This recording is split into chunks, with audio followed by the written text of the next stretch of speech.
That is question number 71. Let's read it. Select the incorrect statements for zero order reaction. Let's read the statement.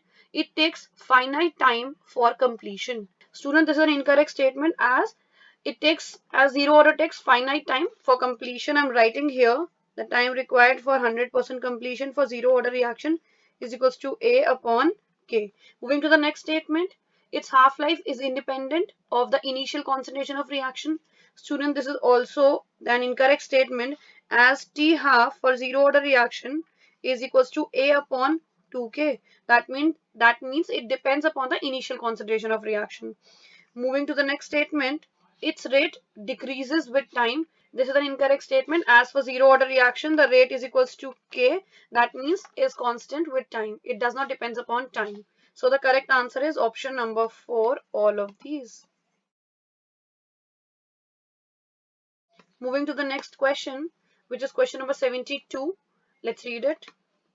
Which of the following quantities are altered by the addition of a catalyst during a chemical reaction? Student, for this question, we need to know that on adding a catalyst, reaction path changes. A catalyst provides an alternate pathway by reducing the activation energy, and obviously if the activation energy is reduced, the potential energy barrier will be reduced. As a result, the rate constant will be increased. That means all the given three quantities, that is rate constant, activation energy and threshold energy, will be altered by addition of a catalyst. So the correct answer for this question is option number 4. Moving to the next question, which is question number 73. The rate constant of a reaction A to B is 6.93 per minute. If the initial concentration of A is 2 molar, then the concentration of B after 12 seconds will be. Student, first of all, we are given rate constant. Here I'm writing K is equals to 6.93 per minute.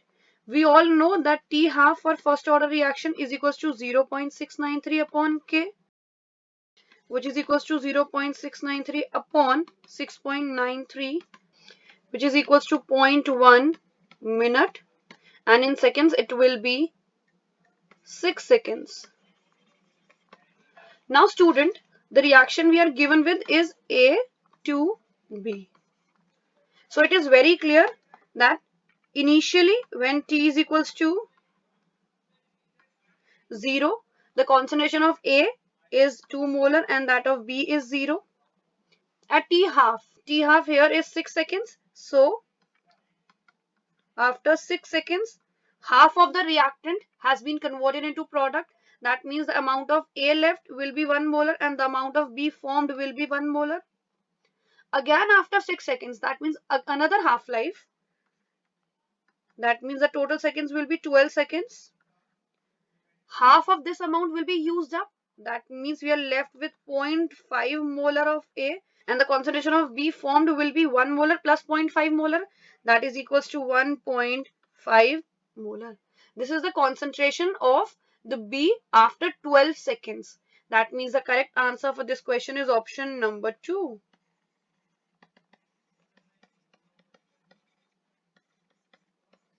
Moving to the next question, which is question number 74.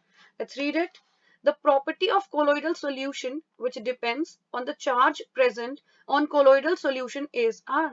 We are given with electroosmosis, coagulation, and electrophoresis. Student, all the given three properties depends on the charge present on colloidal solution. That means the correct answer is option number 4.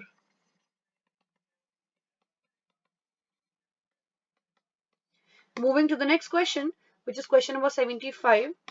Let's read it. Which of the following not forms measles in aqueous solution above certain concentration? Student, for this question we need to know that measles are formed by high molecular mass compounds. Among the following compounds, a compound which is given in option number 4, that is pyridinium chloride, does not contain long carbon chain, so does not form measles. That means the correct answer is option number 4. Moving to the next question.